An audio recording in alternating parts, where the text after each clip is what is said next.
if you know anybody, please mention that. Okay. Bertrand Russell. I still can't believe this many people. Bertrand Russell never lectured this many people. No, that's not true, actually. The key point to remember with Russell, he was born in 1871. I have that in your flyer? 72. 72? 72. In the 1870s. He was born in the 1872 then. At the height of Victorian England, he wasn't one generation removed from us or two generations removed from us. He's two world wars, the Vietnam War, and the coming of the modern era removed from us. His childhood experience was not one of the 1870s or 1890s or 1900s. It was of the early 1800s to the late 1790s. His parents died when he was quite young. And so he was raised by his grandparents.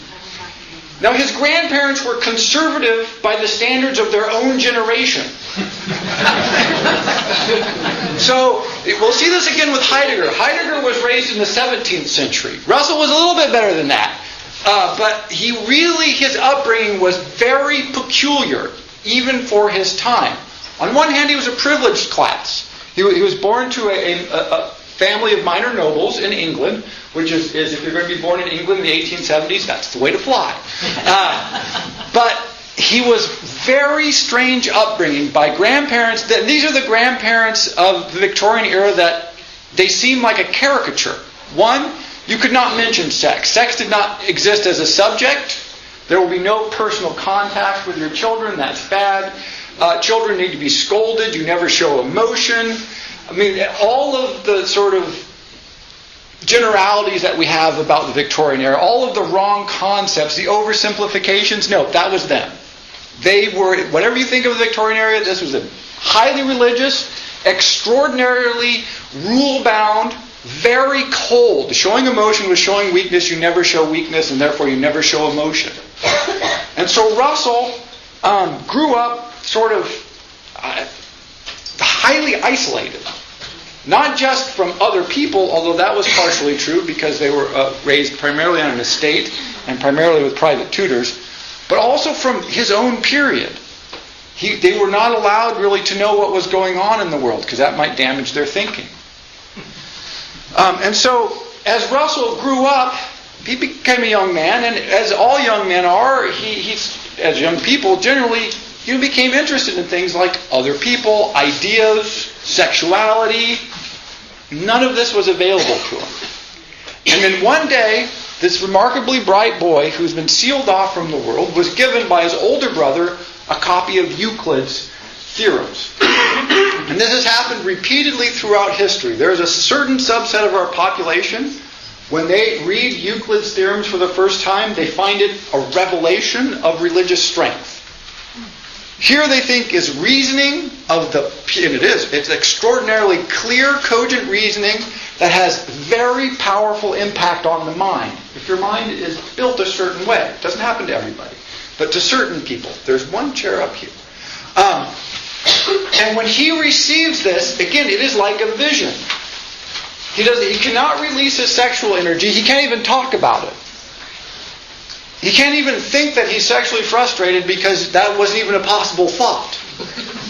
He can't think, I'm socially isolated, I want to share my ideas and feelings with other people, because you don't do that, you don't show emotions. And so his outlet became these theorems. And this began his love, deep, powerful love, with both mathematics, but more importantly, with rationalism. With the notion that clear, cogent reasoning can set you free.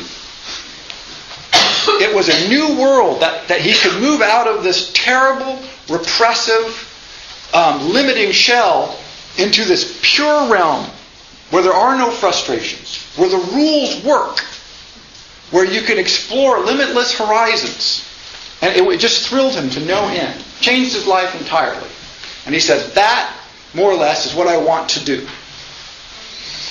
And so all of the material that we talk about tonight, you want to keep this in mind. Because then what happens is he enters this realm of pure reasoning. Euclid is just an example. As we go through his works, there'll be more examples. And he finds great, on one hand, release and freedom there.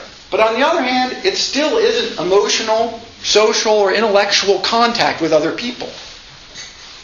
And so he'll pursue projects that are pure reasoning, Principia Mathematica, the principles of mathematics being the most important ones, until he meets a woman, generally, falls in love, and all of a sudden, well, forget all that crap. That's bullshit. I don't want to do that anymore. And then he writes a work like Logic and Mysticism. Right? Which is just, because all of a sudden he says, oh, this pure logic, there's got to be more. Well, then that all falls apart, and he shuts down again. And takes himself back into the realm of pure philosophy, which for him was pure reason. To try and recover, to recoup himself, to distance himself from the world. Then he becomes frustrated again. And so there's this constant pendulum swinging. He never works this out, by the way. But this is, he just goes back and forth.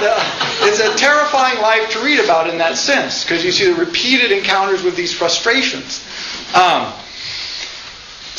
But keep that in mind, that his entire life, he lived until 1970? What did I say there? Whatever I said there, that's when he lived. 1970. So he lives through, the emancipation of women, the sexual revolution. But he was born in Victorian England and raised in damn near Edwardian England. And he could never quite reconcile that. It never was him. So he was at war with his times emotionally. So intellectually very innovative, emotionally and personally, spiritually troubled, very troubled. And we'll talk about what happens here. Because he was so interested in the project of reason, he pursued the field of epistemology. You can debate, people say he did analytical work and logical work. Basically, his prime focus was epistemology, which is the question of what do we know and how do we know it? So to give you an outline of this, because it'll come up repeatedly, I want to start with the question. If you know the answer, feel free to shout out. Is there a rhinoceros in this room?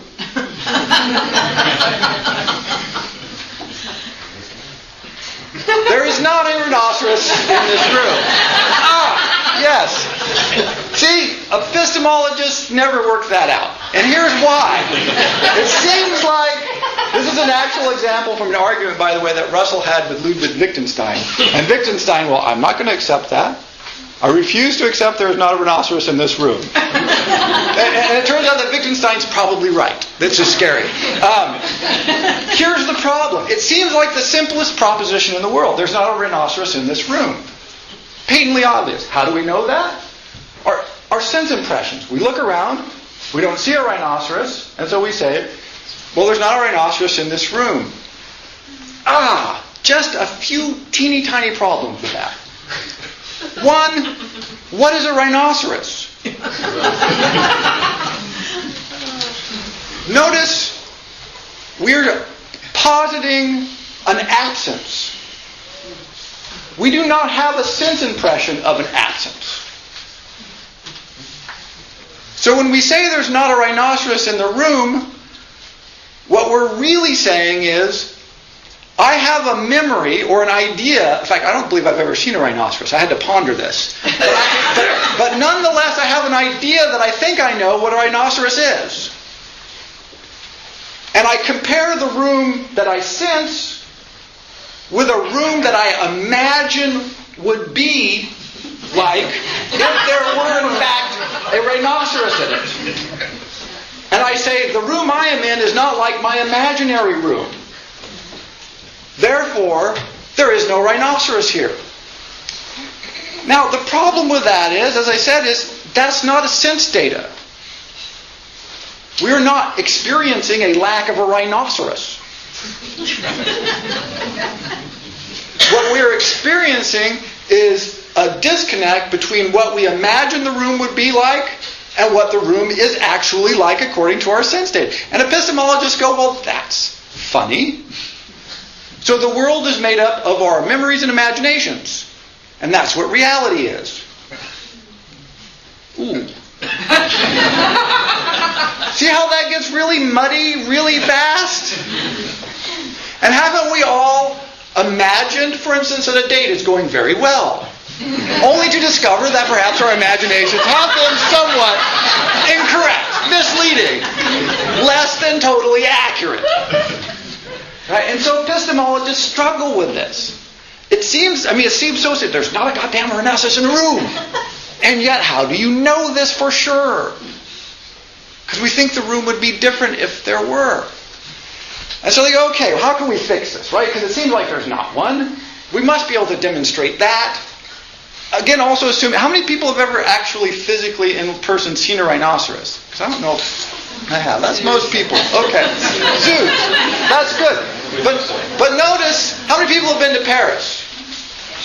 Wow, that's a lot of people. But notice if I said if Paris is not in the room, half of us would never have seen the object which I say is not in here. And so we wouldn't even be using a memory of the object that we had experienced to make the clarification about its presence or absence. We would be using an idea that we got from God knows where to come up with an imaginary image of the room that we would then compare to our sense data and say, well, Paris is not in the room. That's not a real firm basis to build things on. If you try and build reality from sense data, then what you're doing is called empiricism. Basically, you collect all the sensory data that you can, you build models, and those models are reality. This makes you an empiricist. Originally, Bertrand Russell was not an empiricist. He is what we call an idealist, a Platonic idealist. This is because of Euclid. What Platonic idealists say, no. There is in the universe perfect forms. There's a perfect rhinoceros.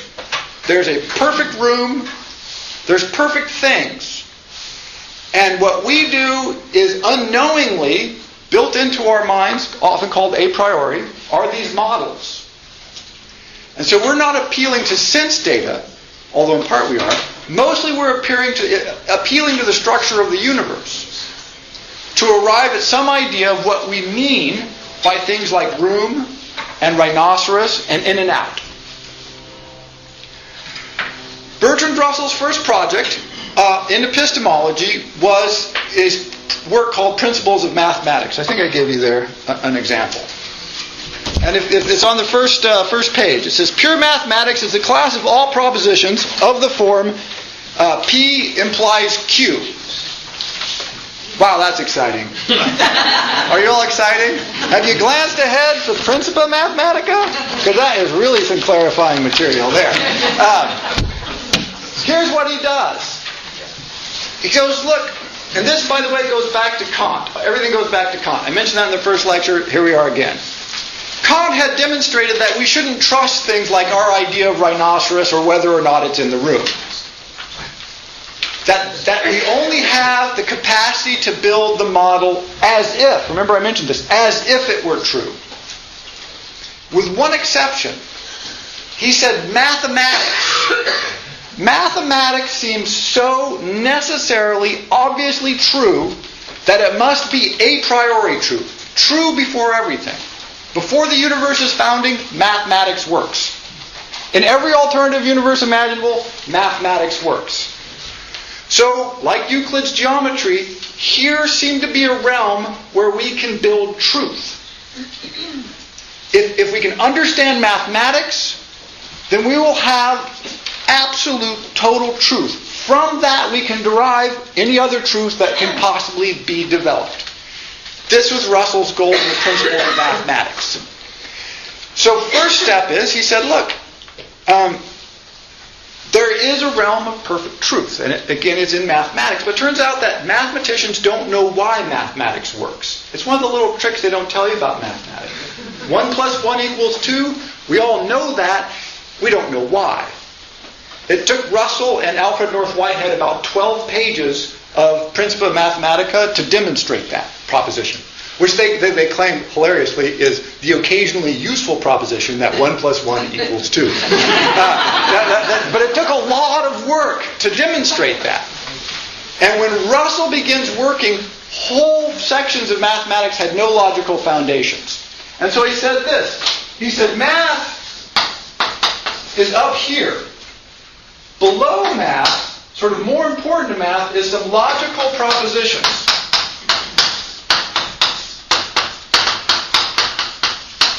And if we understand the rules of forming propositions, mathematics is a class of all propositions. P implies Q.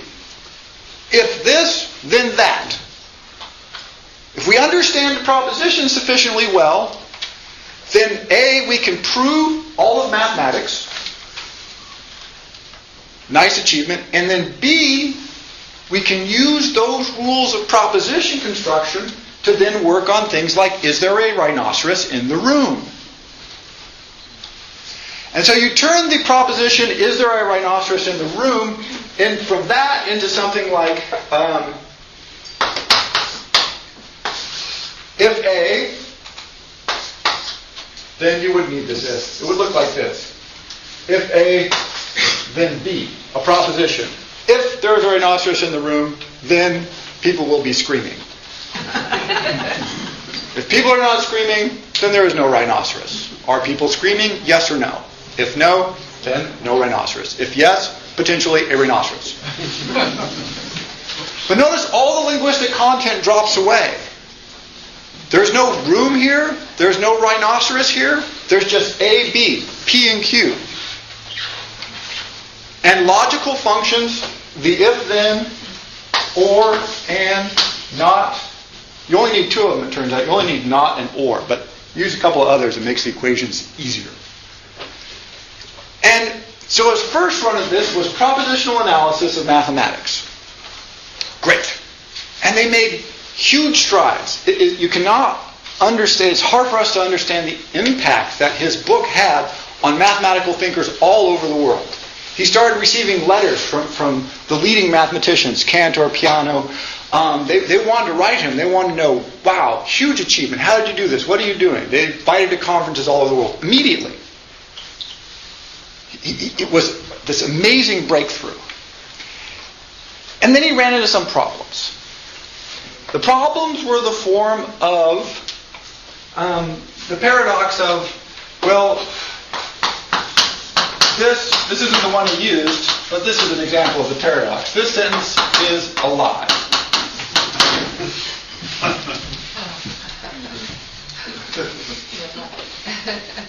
So, with propositions, everything depends on being able to prove something true or false. It's either a true statement or a false. It's either a true proposition or a false proposition. If it's true, then you do this. If it's false, you do this. It's totally mechanical. And then you derive your proofs from that. This sentence is false. Or this sentence is a lie. Well, if it is a lie, then it's true. And if it's not a lie, then it's false. You cannot imagine how much time Bertrand Russell spent doing this. I mean, years, ladies and gentlemen. He was like, He tried every imaginable scheme to solve these kinds of problems. Another version of this is they said, the king of France is bald. Turns out that is a perfectly good proposition, but there was no king of France. So it made sense, but it was counterfactual, but it was a good proposition, and so this propositional logic started to crumble on him. It's like, it's all falling apart. And he knew it. And so on one hand, he's getting accolades all over the world from just the most important mathematical thinkers in philosophy and in logic and in math. He's going to conferences in Paris.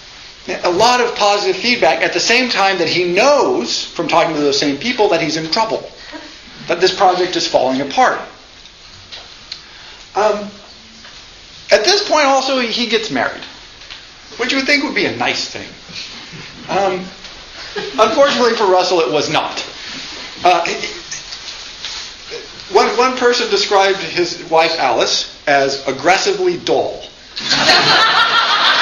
Yeah, which is sort of unkind, but apparently quite accurate. She wanted to spend a lot of time with Russell. She wanted his affection, but she was dull and boring and really didn't want to talk to him at all. And for someone of Russell's intellect, this proved sort of painful. And it's painful for her, too. It was painful on both accounts. So their marriage was strained in the beginning, and then it just became worse and worse and worse. And so this drove Russell into, again, the logic, even more deeply. And he thought, you know what? I'm going to come up with a new way of solving this. And what he came up with was called the theory of classes. So forget propositions. We're going to go into the theory of classes. By the way, just as a side note, this little theory of propositions, this leads to basically all modern computer programming. So it's been just a little bit influential. Right? So Russell's like, forget that. Right? We don't want to do this anymore. We're done with this. So we'll get rid of it. Right? And he said, no, forget propositions. They don't work. They work for computers. They don't work for what he wanted to do.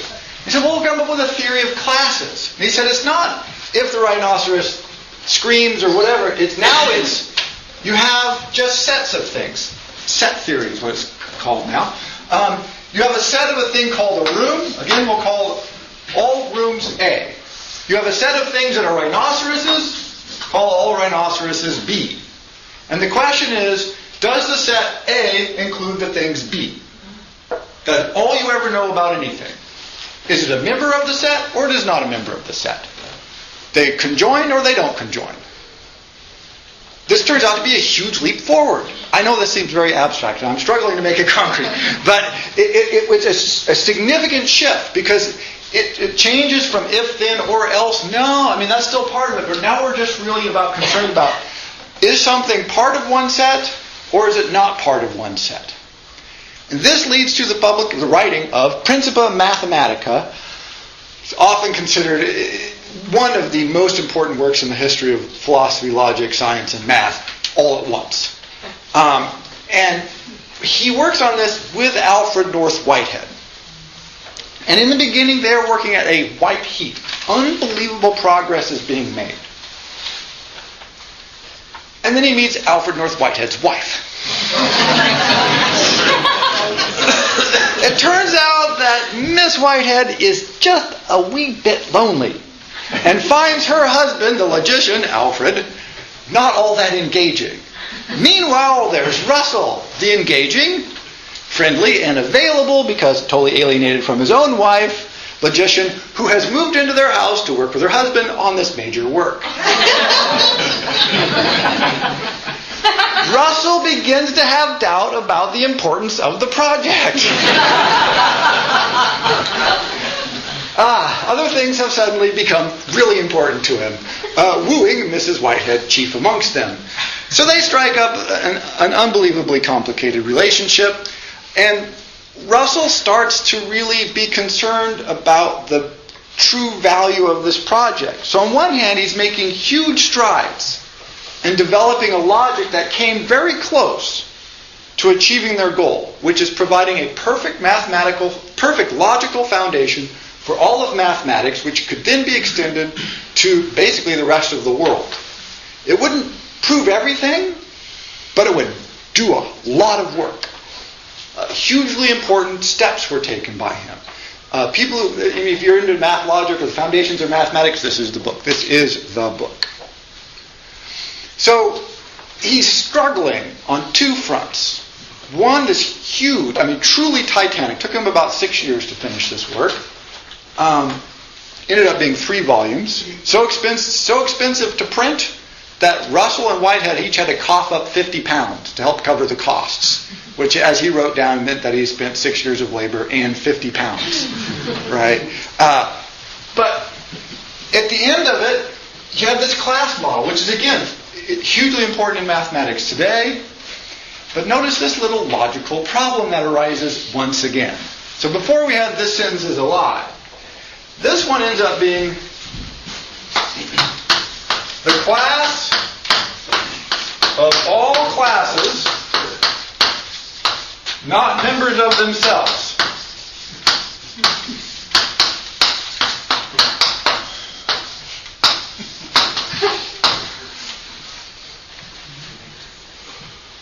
see the problem there? There's no verb. So the class of all classes not members of themselves, which are not members of themselves. But yeah, the class, so we have a class of all the classes that are not a member of themselves. So if you have a class that's not a member of itself, then it goes into the class of all those classes. Wasn't Gödel alive then? Ah, yes, he's coming. Gödel just drives a stake right in its heart. You're dead. But the class of all classes, not members of themselves. Well, if it is a member of this class, and it's a member of the class of itself, then it's not a member of this class. Then it's a member of this class. And it's not a member of this class. And, God! I think I'm going to go talk to Alfred North Whitehead's wife some more.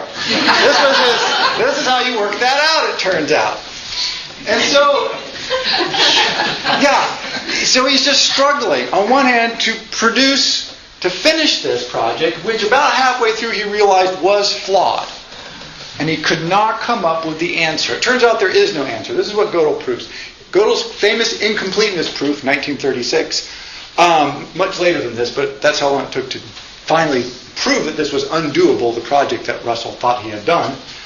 He shows that there is no system that can operate this way. There's lots of very good systems that can do lots of work. None of them can cover everything. None of them are complete in a mathematical sense. And so already he feels this falling apart on him. He's like, ah.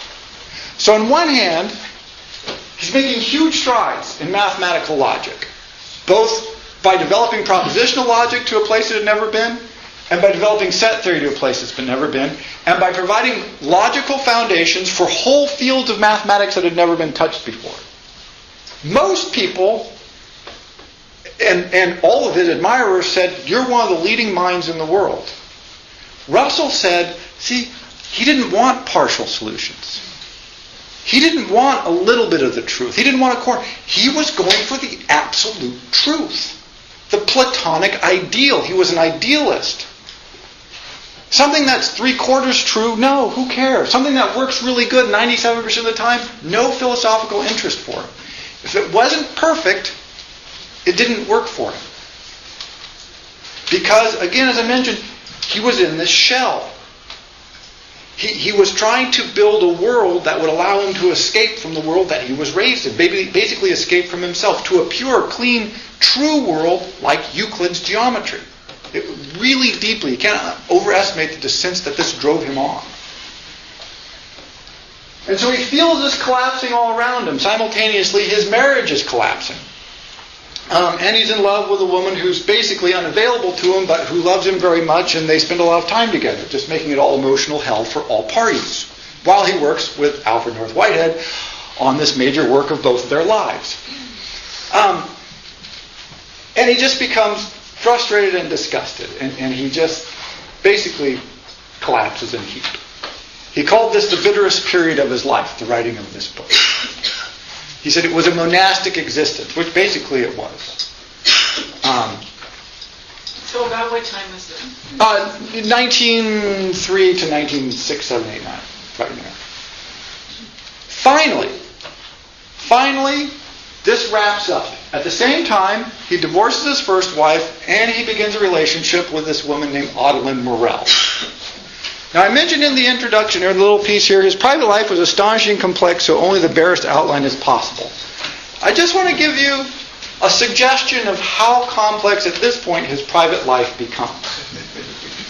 So he moves from extraordinarily staid Victorian upbringing to Cambridge, very staid, to basically a sterile marriage with a woman he has no feeling for. Then a little hint of relationship with the wife of his co-worker, but there's no example. We don't think they ever had sex, so very frustrated there. And then he meets Adeline Morel. And at one point in his relationship with Adeline Morel, and I'm not exaggerating because this is all true, Adeline Morel is recruiting a lover for Russell because she's tired of being his lover, even though Russell wants to marry her, and Russell's girlfriend from America has just shown up unexpectedly and moved in with Adeline Morel, who they form a team to work against Russell. Meanwhile, Audelin's husband is having an affair with one of Bertrand Russell's best friends, and they all travel together. I don't know how they all kept it straight. I have no idea how they knew what was going on at any moment. Why this is important to his philosophy is because right when this is crashing down around him, again, not because it wasn't a significant contribution to philosophy, it was huge. It just didn't meet his goal, which was an absolute Platonic ideal. He says, all right then, fine, forget that. He meets Audelin. He falls madly in love, romantically in love. This is the woman of his dreams. He's been waiting for her all his life. Here she is. She was sort of like this, 50-50 on him. On one, she liked having him around. On the other hand, she was married, didn't want to divorce her husband. She had several other lovers. Her husband had several other lovers. She didn't see why she should run off with him. She's like, look, no, we can sleep together, we can have a relationship, but you need to get some other lovers and fill up more of your time, because I'm busy. Which, for Russell, was a bit of a shocker, because again, he was raised by Victorians. Right? So this is called the Bloomsbury group, by the way. And so all of a sudden he finds himself running with this crowd that were not raised by Victorians. Did not view the world in the Victorian way. And it was blowing his mind. And he never knew exactly how to respond to anything. So he does two things. First is he writes a work called Logic and Mysticism, which is sort of, as you can see, it's going to be a troubling work to work out, right? But what he says is, more or less, to summarize, part of the world comes to us from mysticism, inspirational part. You can just substitute Audeline for mysticism in the entire book, and it makes perfect sense. I'm not kidding. It's really sort of an interesting love letter to Audeline. But when you think, you must think with logic. And so for the first time, he allows into his thinking the notion that there's a part of the world and a part of the human experience that cannot be explained entirely with logic. And that part is mysticism. Again, just substitute the word Audeline, and you've got it right. There's romance, there's inspiration, there's love, there's beauty, there's aesthetics, and logic doesn't work. Damn. If you want to think correctly, you need logic. But it doesn't cover everything. That's not enough anymore for him. It's a great short work. It's hard to find. I think there's an electronic version online. Interesting read in context. And he does another work, which I have here, from the Analysis of Mind. If you look at that, the book has grown out of an attempt to harmonize two different tendencies, one in psychology and one in physics. It's a long essay, very long essay. He wrote several books on this subject, but the key note here is he switches to empiricism. He says, all right, I've given up the logical ideal. I've given up the Platonic ideal. Gödel hated him for this. Kurt Gödel, the math logician, probably the most famous math logician of our century, continuously said, you had the inspiration from God when you were young and you abandoned your duties to logic. And Russell's like, well, not so much. I just don't think it solves everything anymore. So he became an empiricist. He said, look, we know the world through our senses. And what we have to do is try and determine the best way to analyze our senses. But knowing our senses are misleading, he shifted his ground dramatically. And he said, look, mathematics is not explained by logic. Logic is explained by mathematics and the other empirical sciences. All of a sudden he says, look, the role of philosophy is to explain the discoveries of physics and chemistry and mathematics and bring those into the realm of the philosophical discourse that people who do not have access to those fields can understand. To explain the world in terms of the empirical results of the physical sciences. And again, he wrote several very good books in this mode. But for him personally, this is a dramatic shift of view. From the perfect world that we will then derive all our experiences from no, we need the sciences, and then we take their results and we use those to derive the world. But he admits that the sciences are limited. There's only so much the sciences can know, so there's only so much philosophy can know. And so again, he spends a whole period of his life writing in this mode. He switches ground for empiricism. No absolute truths in the old sense in which he held that. The job of philosophy is to just translate science for a general public, philosophical public and a broad public. To wit, he writes a book like the ABCs of Relativity. He feels it's his job to do that. But it was really a crushing defeat for him. He decided, you know what, I'm going to abandon philosophy. I'm going to leave Cambridge. I don't want to do that anymore. And when he wrote ABCs of Relativity, it turned out to sell many copies. He made a lot of money. And he goes, ooh, look at that. I don't want to do this logic stuff anymore. It doesn't work. It's too limiting. I want to be in the world. I want to experience things. And if I write more popular works, I make money. And so if you look on the back of the flyer here, there's a list of what I call readable works. The Problems of Philosophy, Why I'm Not a Christian, An Inquiry into the Meaning and Truth, A History of Western Philosophy. It's at this period, just before World War I, that he begins writing these works. Not all of them, but this style of work. If you read about him in philosophy books or biographies of him that are philosophical, they say, oh, well, these aren't very important works. These are just, he did them for the money, or he did them for popular, or they're just derivative. No, I argue, absolutely wrong. When he discovered that the logical project was not going to work, he was devastated. And so he shifted grounds. He said, my goal, my job now is to communicate as best I can with people, with the general public, the general educated public. And he took these works very seriously. Now, there's some works that he wrote, which I have not listed here, which he did not take seriously. Those come mostly in between the wars. He really did just need to make money. He would write anything at that point. But these he took very seriously. He worked very hard on them to try and communicate the best ideas he felt of the past and contemporary philosophy to the general public. And they're all readable, and I highly recommend them. The next list I say is almost impossible. Principia Mathematica, the introduction, and Principles of Mathematics, the introduction. The actual content of them would be simply impossible. And to demonstrate that, here's a page from Principia Mathematica. That's the 639 with a little diagram. Principia Mathematica is 3 volumes just like that. Not a page turner. And on the first night, I recommended that you always read philosophers in their original works. With Russell, it's not really a very good idea. Unless you have a big background in mathematical logic, in which case, hey, knock yourself out. But the key issue here is that really, as important as these logical works were to him and to the 20th century mathematics and logic, he felt they were failures. And he shifted to logic and mysticism. His attempts to translate modern science into philosophical language. His attempt to bring the greatest thoughts to the broadest population. Because he thought the logical project was dead.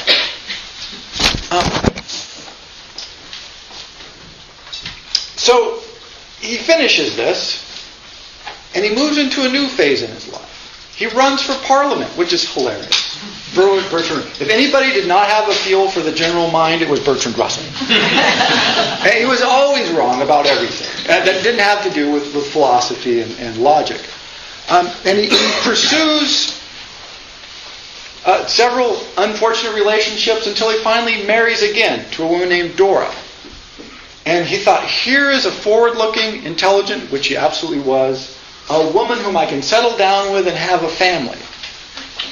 She was a feminist, a free love advocate, a socialist, if not a communist, and settling down was sort of the last thing on her mind.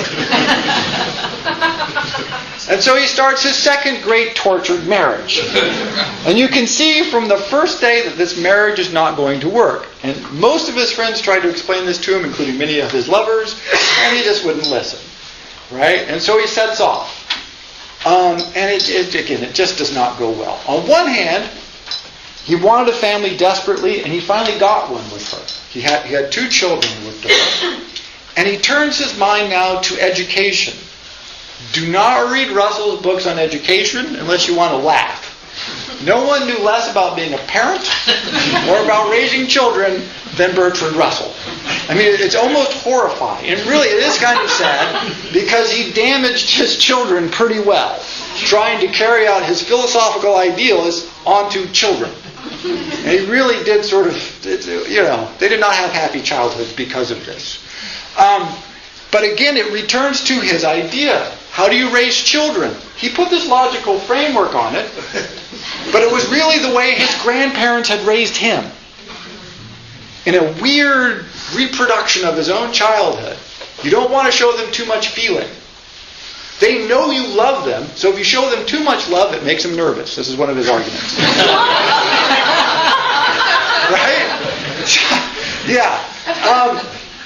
So things are not going well for Bertie. So when things aren't going well, what do? Of course, you have an affair. What she is doing, of course, vigorously on all sides, much to his chagrin. Even though he's having affairs, of course, as well.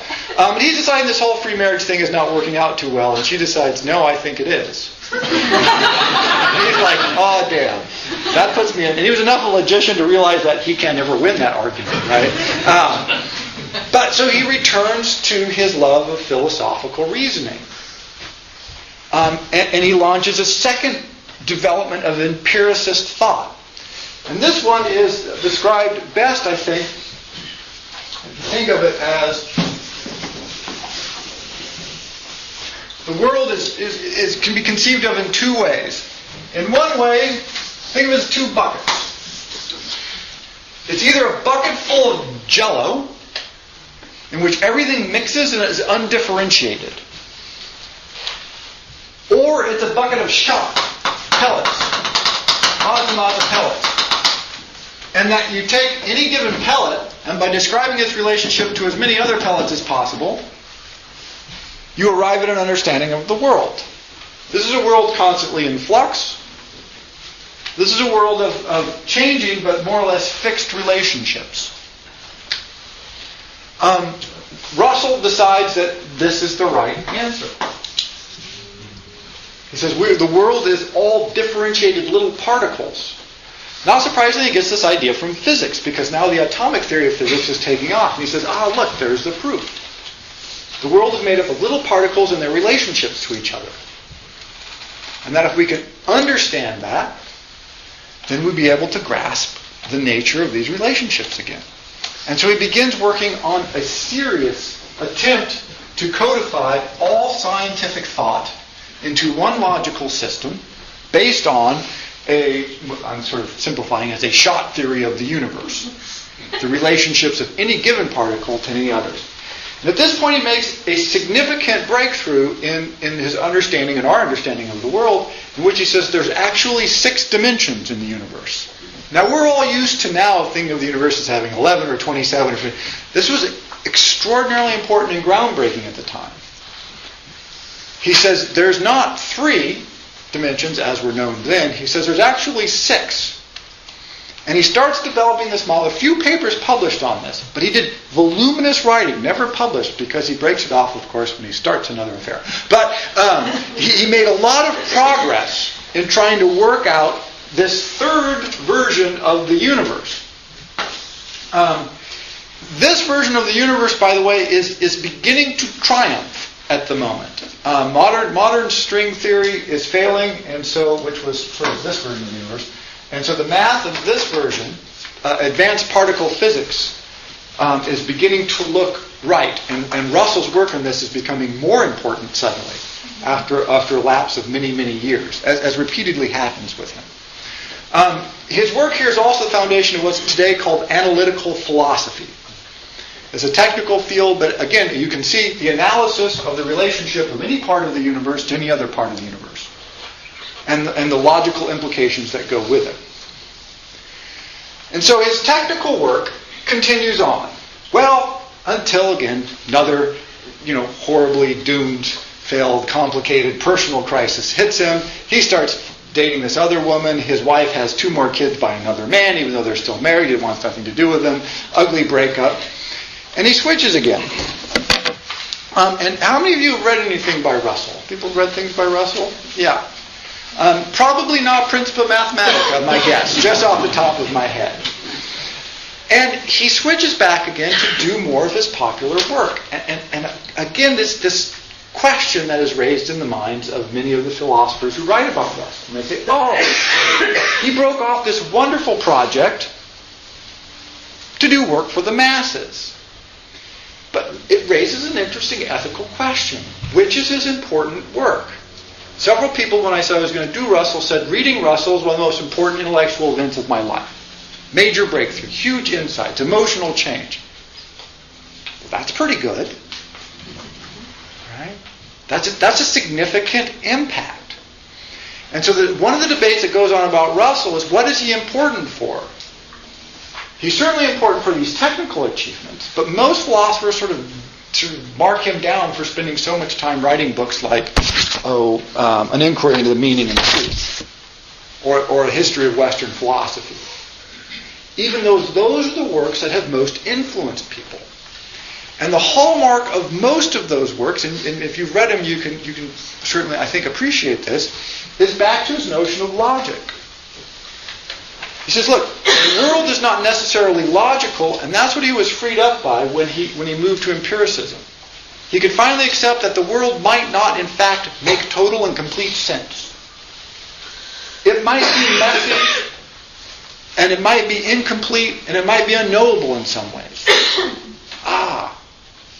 But there is still a lot we can work out. There's still a lot we can think about and figure out if we apply careful reasoning.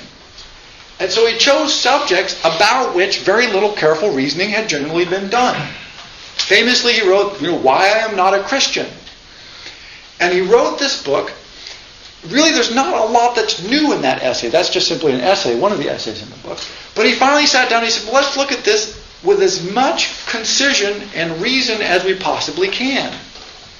And he said, if we extract emotion from it, and we extract mythology from it, it doesn't look very reasonable at all. He said, let's do that with marriage. If we extract emotion from it, right, it doesn't look very reasonable at all. Let's do that with education. And it turns out, on one hand, it generates powerful insights. On the other hand, if you extract emotion out of the marriage relationship, it's going to skew things a touch. Right? And so he struggles with the same thing continuously. He wants to apply logic to everything, and he turns it on to many subjects where there had not been that much careful logical analysis before. Christianity, the marriage relationship, the liberation of women, the education of children. He says these have been ruled by custom. These have been ruled by emotion. These have been ruled by, this is the way people have done it for 150 years, this is the way we'll have to do it. And sometimes he's right, and sometimes he's wrong. But his really early breakthrough, surprisingly, is to just say, let's really look at these. He shares this with Nietzsche. If you remember from Nietzsche, Nietzsche said, you know what? Let's try and look as carefully as we can at what's going around here and think about it as well as we can. The distinction is, Nietzsche had no necessary need for logic. He was a very reasonable person. He applied reason a lot. And Nietzsche had a very good feel for other human beings. Russell, all the evidence suggests he never did. To the point where I mentioned earlier that he was dating Adeline, his lover, and this woman has come over from the United States to, she thinks, probably marry him, which is of course absurd, but that's what she thought. And she is living with Adeline. Don't ask me how that happens. It's very complicated. Adeline is at Russell's house for drinks and tea and chat and whatnot, perhaps sex. And there's a knock at the door. And Russell doesn't answer it. And Adeline says, aren't you going to answer? He says, no, it's that woman from America. She does that every day. She knocks and weeps out there on the steps. And Adeline's like, well, shouldn't you talk to her? And he's like, no, I don't want anything to do with her. And she's like, She sort of ended up realizing, Adeline did, that, boy, he's really shut off from people. If you can just sort of sit there and go, oh no, don't worry about it. She'll go away after she cries for a while. You know, your empathy for your fellow human being is at a low ebb.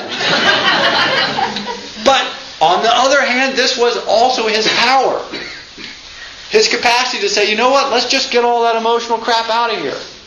Let's really look at this without being blinded in a way by the human. Nietzsche said, let's look at the human in everything. Human, all too human. That's what I won't talk about. I'm talking about the human. Russell tries the opposite tact. Can we apply human reason well enough to basically get us out of the human? Can we find a spot to stand at from which we can look down on or up on or across at human beings where we don't have any biases, where our own histories, ideas, mental images, emotional feelings do not so totally distort our understanding of the world that we can't understand the truth of a situation, of a historical fact, of what's going on. And so if you look through, Russell, by the way, his collected works are, I think, 36, 37 volumes. You know, lots. He wrote lots and lots and lots. And he was a very good writer, and so he could write with great facility about virtually anything at high speed. Whether it had any merit or not, it didn't matter. He could do it. Which is sort of a blessing and a curse. But one of the consistent things through all of his work is this idea: can I get outside of the human? Yes. Did Nietzsche say men are made for war and women for the entertainment of the warrior? Yes, but that is a misunderstanding of Nietzsche. But he did say that. But we could talk about... Were you here for the Nietzsche lecture? No. We talked about that very subject. That's but we'll right. follow that up. But this is the idea, right? Can we get out of the human perspective? Is that possible? As close as anybody's ever gotten, Russell has done it. How many people struggle with mathematics? People often struggle with mathematics? Yeah. The evidence is, and this is very strong, is that it's not a natural human way of thinking. That we can do it, it's not what we like to do. It's not how we normally view the world. And so it takes a very special kind of training, which we all can do. And so we can start thinking about the world in ways that are sort of, they're not inhuman because we can do them, but it's not normally human. What Russell did is try to develop those into an absolute philosophical system for discovering the truth without the interference of human bias. This is, that's a great idea, right? I mean, on one hand, wow, the hubris, the amazing desire to do that. On the other hand, spotty in results. Sometimes he was right on. His history of Western philosophy, even professional philosophers have to admit that he's got some good material in there. Principia Mathematica, huge step forward in our understanding of mathematics and the foundation of logic. Principles of Mathematics started a whole new field, basically, of mathematical sciences and of reasoning, which is used in everything. Game theory, computers, programming, it's hugely applied. But also, he got it totally wrong on so many other things, like education of children, like the nature of relationships between men and women. He and D.H. Lawrence got in endless arguments about this. Because Lawrence had his own wacky ideas. But for Lawrence, he said, look, it's love. This is the discovery of another human being to defeat loneliness and create love. And Russell's like, why are you talking about loneliness and love? I'm talking about human relationships.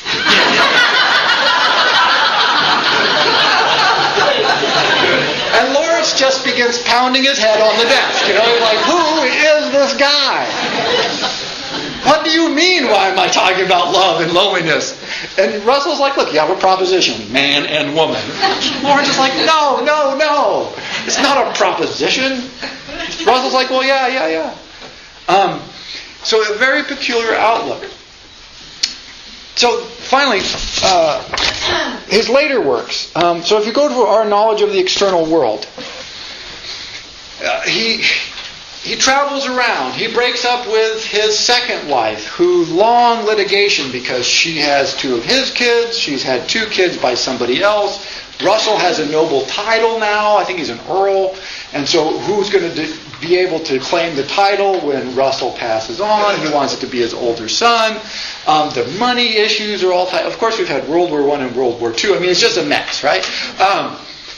And he returns to this notion of a search for how do we understand the world. And so this is one of his later works, Our Knowledge of the External World.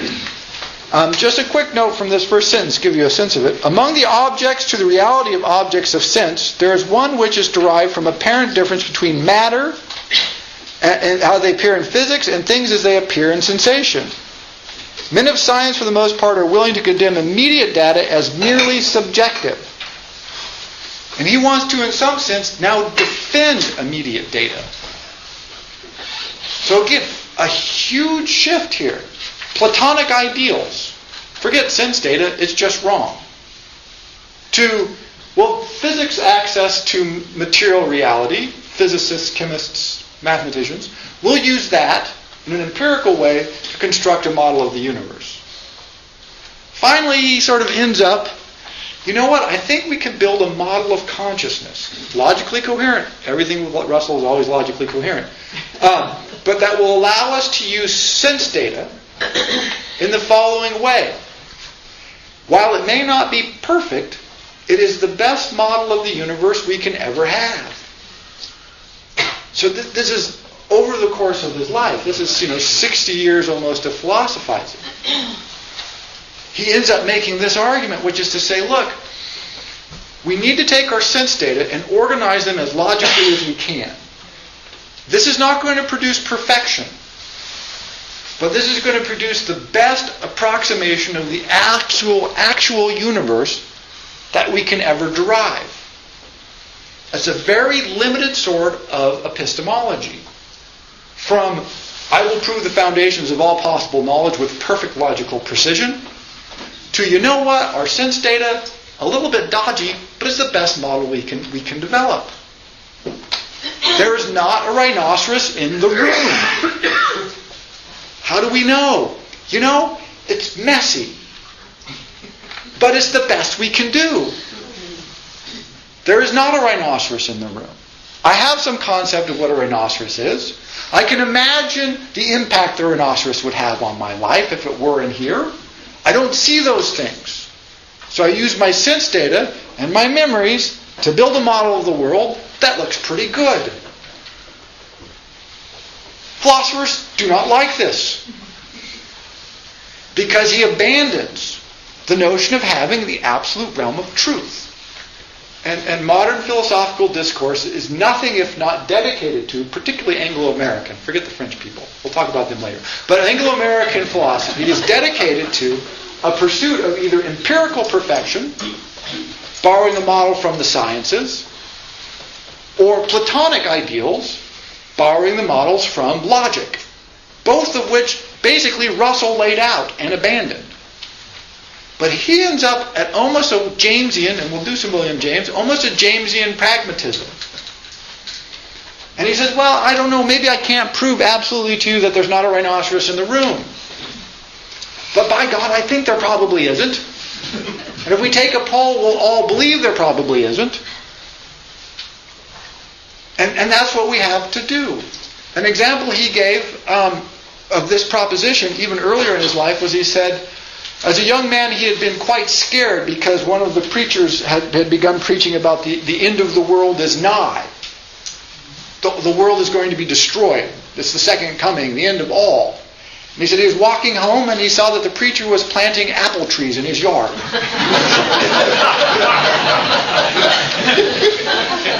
And he said, I felt greatly comforted by that discovery. Because it seemed inconsistent with the philosophy which he had been preaching. And so this is where he ends up. And he says, we're all planting apple trees in our yards.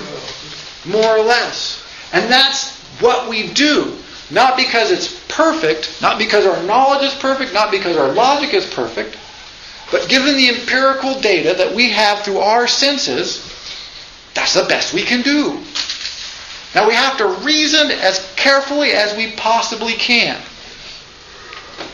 But at the end of the day, what we're going to be stuck with is, like I said, there is not a rhinoceros in this room. Bertrand Russell.